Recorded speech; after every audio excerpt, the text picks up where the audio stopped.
Hello everyone and welcome to Mint Talk India. हम पढ़ रहे थे आपके एनसीईआरटी क्लास 6th मैथमेटिक्स का chapter number 11 algebra and this is part 3 video, जिसमें हम use of variables in common rules से आगे के चैप्टर को पढ़ेंगे। इस चैप्टर के बाकी पार्ट्स के वीडियो लिंक्स आपको इसी वीडियो के नीचे डिस्क्रिप्शन बॉक्स में मिल जाएंगे, या फिर आप क्लास 6th मैथमेटिक्स का प्लेलिस्ट भी देख सकते हैं मिंट टॉक इंडिया चैनल में। But before we start today's class, here is a short introduction about me. तो हम पढ़ रहे थे वेरिएबल्स के बारे में, एक ऐसा चीज़, एक ऐसा वैल्यू जो चेंज होता रहता है, और इन्हीं वेरिएबल्स के बारे में आप अपने लोअर क्लासेस में ऑलरेडी पढ़ते आए हैं। जैसे हम पेरीमीटर निकालते हैं किसी चीज़ों का। सो सब rules from the geometry what we have taken we are going to see. सबसे पहले पेरीमीटर क्या होता है? किसी भी दिए हुए शेप का जो बाउंड्री का लेंथ होता है वो मेजरमेंट ही पेरीमीटर कहलाया जाता है। Now in a square all the 4 sides are equal. एक साइड का अगर लेंथ हमें पता है, सपोज 2 सेंटीमीटर, तो बाकी जो 3 साइड्स होंगे उनका लेंथ भी 2 सेंटीमीटर ही होगा। और अगर हमें पेरीमीटर ढूंढने को बोला जाए तो हम क्या करेंगे?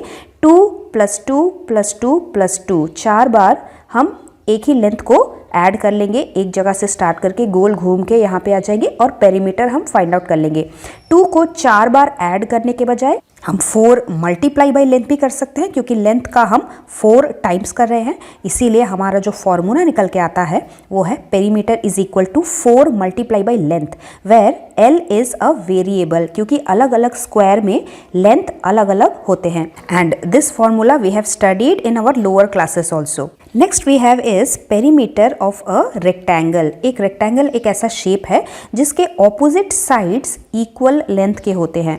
तो जैसे लेंथ और लेंथ ये दोनों ऑपोजिट साइड से इक्वल लेंथ के होंगे, इनका ब्रेथ ऑपोजिट साइड वाला है तो ये भी इक्वल लेंथ का होगा। So perimeter of a rectangle will be starting from 1 point. एक बार हम लेंथ करेंगे, उसके बाद उसमें ब्रेथ ऐड करेंगे, एक और बार लेंथ ऐड करेंगे और फिर ब्रेथ ऐड करेंगे तो हमें पेरीमीटर मिल जाएगा। और क्योंकि हमने लेंथ को 2 बार ऐड किया है, ब्रेथ को भी 2 बार ऐड किया है, we can write the formula of perimeter like this also, 2 times length plus 2 times breadth. Here we are doing 2 mathematical operation. पहले तो हमें 2 और L को मल्टीप्लाई करना होता है। जब भी 2 चीज़ों के बीच में कुछ भी लिखा नहीं है तो उसका मतलब बाय डिफ़ॉल्ट मल्टीप्लिकेशन ही होता है।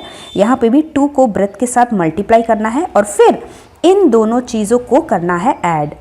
And in this formula also the length and breadth are variables, क्योंकि अलग अलग रेक्टेंगल में लेंथ और ब्रेथ अलग अलग मेजर्स के होते हैं। Next is some rules from arithmetic what we have learned so far. एक रूल है commutativity of addition of 2 numbers. Commutative means commute करना, एक जगह से दूसरे जगह पे जाना। तो जैसे हमारे इस फिगर में हम देख सकते हैं, हम 4 फिंगर्स में ऐड कर रहे हैं 3 फिंगर्स। 4 + 3 is 7। अगर हम इस 3 का पोजीशन चेंज करके पीछे से सामने लेकर आते हैं और इस 4 को सामने से पीछे लेके जाते हैं, that means 3 + 4 what we can see in this picture. हम अपने हाथों को ही चेंज करके देख सकते हैं तो भी हमारे आंसर में फ़र्क नहीं पड़ता, हमारा आंसर सेम ही रहता है। उसी तरीके से अगर हम अलजेब्रा में भी एडिशन कर रहे हैं, हम कोई भी 2 वेरिएबल्स ले रहे हैं such as A and B, तो इन वेरिएबल्स को भी अगर हम पोजीशन चेंज करके लिख देते हैं, that is B + A, then also we will get the same answer. That is why addition of 2 numbers in a variable is commutative in nature. Same rule multiplication पे भी लागू होता है, that is commutativity of multiplication of 2 numbers in a variable. Suppose A and B 2 variables है। अगर हम A को पहले रख के A मल्टीप्लाई बाई B करते हैं, या फिर B को सामने रख के B मल्टीप्लाई बाई A करते हैं, then also we will get the same answer. For example, 4 multiplied by 3 is 12 and 3 multiplied by 4 is also 12. And the fifth one is, अगर हम variables में distributivity का रूल लगाते हैं तो distributivity का रूल मतलब किसी चीज़ को हम distribute कर रहे हैं, बांट रहे हैं।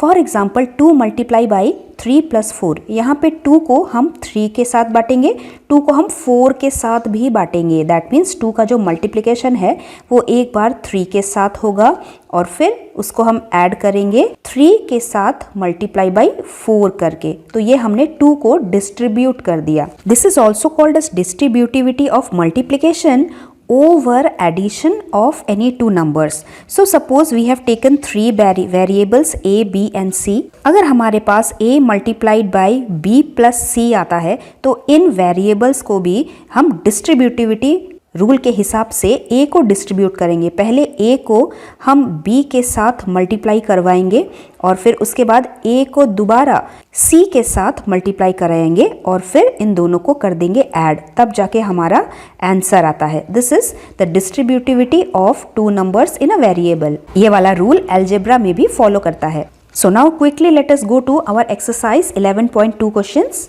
Question number 1 is the sides of a equilateral triangle. आबार बोली, the side of an equilateral triangle is shown by L, which I have drawn like this. Equilateral triangle वो होता है जिसके तीनों sides equal होते हैं. That is, all the three sides are equal in length. Now express the perimeter of the equilateral triangle using L. तो हमें इस ट्रायंगल का पेरीमीटर बताना है L के रूप में एक्सप्रेस करके। So if one side is L, second side is L, three side is L, perimeter will be L plus L plus L, और 3 बार ऐड करने के बजाय 3 मल्टीप्लाई बाई L करेंगे तो भी चलेगा, which can be written as a shortcut of 3L. So perimeter of an equilateral triangle is 3L. Next is question number 2. The sides of a regular hexagon. Hexagon एक ऐसा shape है जिसके 6 equal sides होते हैं, and the sides of a regular hexagon is denoted by the letter L, where L is of all the same measures. Express the perimeter of the hexagon using L.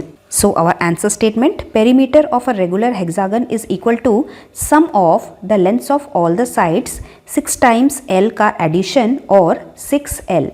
So this is our answer. Triangle और hexagon एक 2D shape है। अब हम एक 3D shape देखते हैं, that is जिसका length और ब्रेथ के साथ एक हाइट भी होता है जो चपटा चीज नहीं होता। Question number 3, a cube is a three dimensional figure as shown in this figure. It has 6 faces. कौन कौन से होते हैं? एक ये सामने वाला 1, पीछे वाला 2, ऊपर वाला 3, नीचे वाला 4, ये लेफ्ट साइड वाला 5 एंड दिस राइट साइड वाला 6। और ये 6 फेसेस जो हैं वो आइडेंटिकल स्क्वायर्स की तरह दिखते हैं। The length of an edge of the cube is given by L। What is as?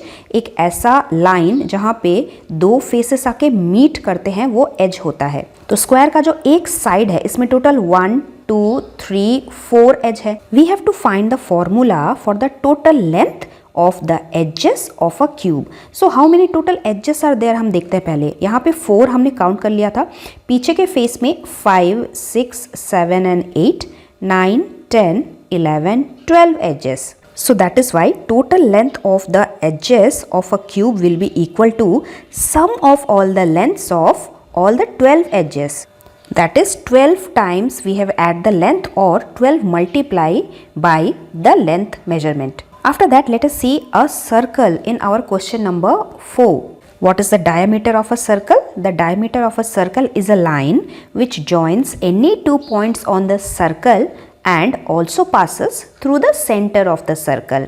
और इस सर्कल का डायमीटर द लाइन AB से दिखाया गया है, जहाँ पे जो पॉइंट C है वो सेंटर है।